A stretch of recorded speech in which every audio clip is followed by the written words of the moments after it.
Sinabi ko na naman sa'yo na maayos ang pagkakatanim ng ebidensya. Sinigurado ko na walang nakita sa tao ko nung nilalagay niya yung mga baril doon sa kotse ni Scarlett. May magagawa pa ba ako kapag inutos mo? Isabel, alam ko naman lahat ng gusto mong gawin, hindi kailangan nasa tama eh. Pero tuwing ginagawa natin to, nalulusutan tayo ni Scarlett.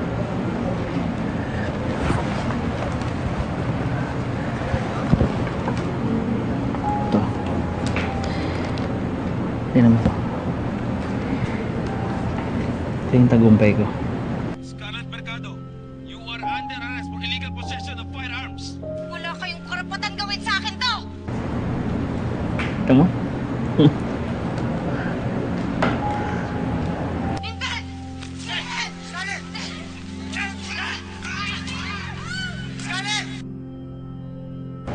Mission accomplished, di ba? Si Catherine.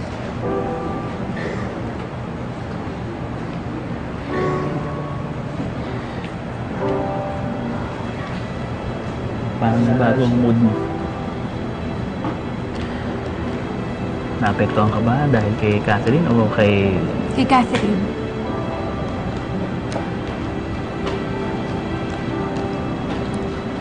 Alam mo kung naging mabuting tao lang si Scarlett. Hindi mo naman siya kailangan isatake. Talaga. Marunong lang siyang lumaban ng patas. Hindi eh. Kaya ngipin sa ngipin ang ganti ko sa kanya. But we're back to square one.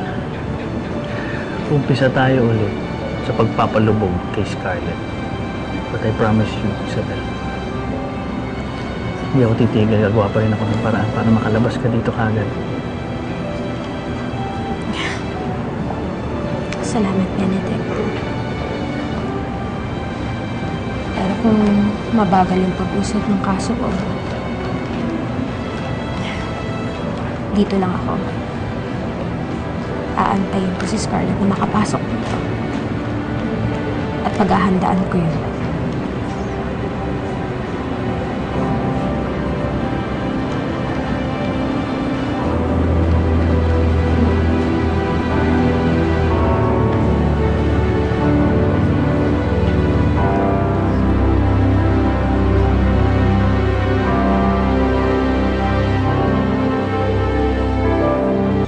Bigay mo na lang to sa ano ha, Zelda 4. Opo. Sige, salamat.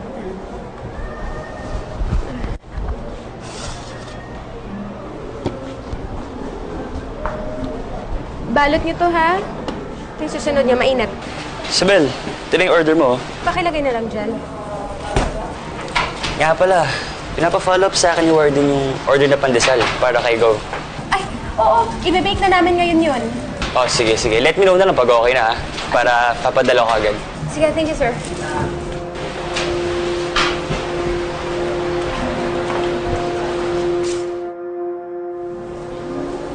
Isabel! Si Joanne nga pala. Pagtatrabahiyon ko siya dito. Buntis ka? Kaya mo ba? Ay, kakayanin. Wala naman akong choice eh. Kailangan ko talaga ng pera para sa panganganak ko. Kabuanan ko na. Hindi ka pwede dito. Ha? Ay, please, Isabel. Kailangan ko talagang kumita.